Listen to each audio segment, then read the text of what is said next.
स्वागत है। बढ़ेंगे दूसरी अहम खबरों की तरफ। नेशनल हेराल्ड की बात की जाए तो national Herald money laundering case में ईडी यानी कि प्रवर्तन निदेशालय ने बड़ी कार्रवाई की है।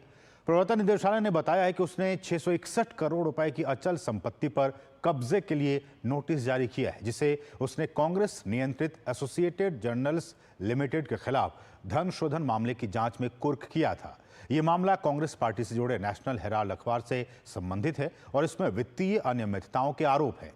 ईडी के बयान के मुताबिक उसने बीते शुक्रवार 11 अप्रैल को दिल्ली में आईटीओ स्थित हेराल्ड हाउस, मुंबई के बांद्रा इलाके में स्थित परिसर और लखनऊ में विश्वेश्वर नाथ मार्ग स्थित एजेएल बिल्डिंग पर ये नोटिस चस्पा किए हैं। ये नोटिस उन इलाकों के लिए है जहां एजेएल की संपत्तियां स्थित हैं। और ये सारा केस क्या है, ये नेशनल हेराल्ड का, वो हम आपको सिलसिलेवार तरीके से बताते हैं ग्राफिक्स के जरिए कि जवाहरलाल नेहरू ने साल 1938 में 5000 स्वतंत्रता सेनानियों के साथ मिलकर नेशनल हेराल्ड अखबार शुरू किया था, लेकिन साल 2008 में इसका प्रकाशन बंद कर दिया गया। नेशनल हेराल्ड का संचालन एसोसिएट जर्नल करता था। एजेएल पर जवाहरलाल नेहरू का मालिकाना हक नहीं था, क्योंकि उसे शुरू करने में 5000 स्वतंत्रता सेनानी भी शामिल थे। अखबार पर 90 करोड़ रुपए का कर्ज था जो चुकाया नहीं गया। साल 2010 में एक नई company young Indian private limited बनाई गई। यंग इंडियन को कांग्रेस ने 90 करोड़ का लोन ट्रांसफर कर दिया और एसोसिएट जर्नल ने भी अपना सारा शेयर नई कंपनी को दे दिया। बदले में यंग इंडियन ने एजेएल को 50 लाख रुपए दिए। साल 2012 में बीजेपी के नेता सुब्रमण्यम स्वामी ने राहुल गांधी और सोनिया गांधी के खिलाफ शिकायत दर्ज कर धन के आपराधिक दुरुपयोग का आरोप लगाया। सुब्रमण्यम स्वामी ने कहा कि पार्टी के पैसों से एजेएल का लोन खरीदने के लिए साल 2010 में यंग इंडियन कंपनी की स्थापना की गई। इस कंपनी में सोनिया गांधी और राहुल गांधी की 76% की हिस्सेदारी है और 12% शेयर मोतीलाल वोरा और ऑस्कर फर्नांडीज के पास थे। स्वामी ने अपनी शिकायत में 2000 करोड़ रुपए की कंपनी को सिर्फ 50 लाख रुपए में खरीदने को लेकर भी सवाल उठाए। उन्होंने कहा कि महज 50 लाख रुपए खर्च कर 90 करोड़ की वसूली कर ली गई। 2014 में ईडी ने मनी लॉन्ड्रिंग के शक के कारण इस केस की जांच शुरू की। सुप्रीम कोर्ट ने सोनिया और राहुल के खिलाफ चल रहे मामलों की सुनवाई पर रोक लगाने से इनकार कर दिया। ईडी ने आरोप लगाया है कि यंग इंडियन और एजेएल की संपत्तियों का इस्तेमाल 18 करोड़ रुपए के फर्जी दान, 38 करोड़ रुपए के फर्जी अग्रिम किराए और 29 करोड़ रुपए के फर्जी विज्ञापनों के रूप में अपराध की आगे की आय अर्जित करने के लिए इसका इस्तेमाल किया गया। इस केस में सोनिया गांधी, राहुल गांधी, मोतीलाल वोरा, ऑस्कर फर्नांडिस, सैम पित्रोडा और सुमन दुबे को आरोपी बनाया गया है।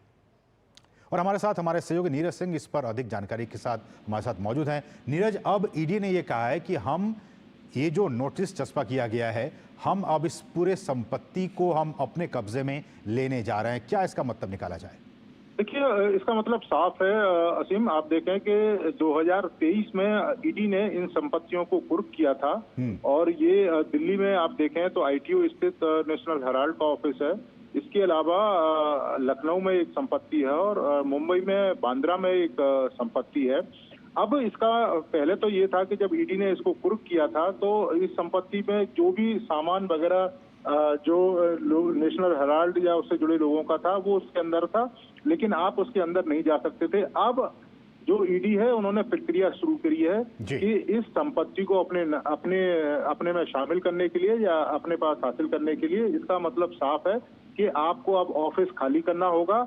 अब वो ऑफिस ईडी के साथ अटैच हो जाएगा और यहाँ तक कि आप देखें कि मुंबई में जो बांद्रा स्थित 3 फ्लोर हैं नेशनल हेराल्ड के 7, 8 और 9, वहां पर से भी करोड़ों की संख्या में जो किराया आता है, हर महीने लाखों की संख्या में किराया आता है, तो वो किराया भी अब ईडी के साथ अटैच करना होगा। स्पष्ट है ईडी ने कहा है कि गलत तरीके से तो पैसा कमाया जा रहा है और आप देखें कुर्क होने के बाद भी लगातार उससे किराया वसूला जा रहा था। मतलब ये नीरज कि इन संपत्तियों को कुर्क करने के बाद अब जो नोटिस चस्पा किया गया, इसका मतलब कि इन संपत्तियों से जो आमदनी हो रही थी वो अब गांधी नेहरू परिवार की बजाय अब ईडी यानी सरकार के पास वो सारा पैसा जाएगा।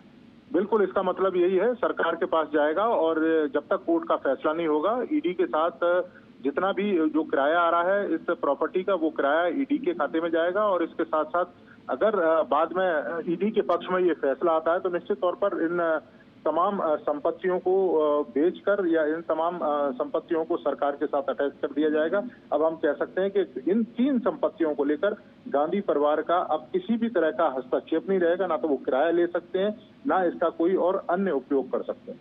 चलिए, बहुत बहुत शुक्रिया नीरज इन तमाम ताज़ा अपडेट्स को हम तक पहुंचाने के लिए। तो एक बड़ा झटका लगा है गांधी परिवार को कि इस संपत्ति से जो भी अब आमदनी आएगी वो अब सीधे ईडी के खाते में जाएगी। अब गांधी परिवार को इसका पैसा, इससे जो आमदनी हो रही थी वो अब नहीं होगी।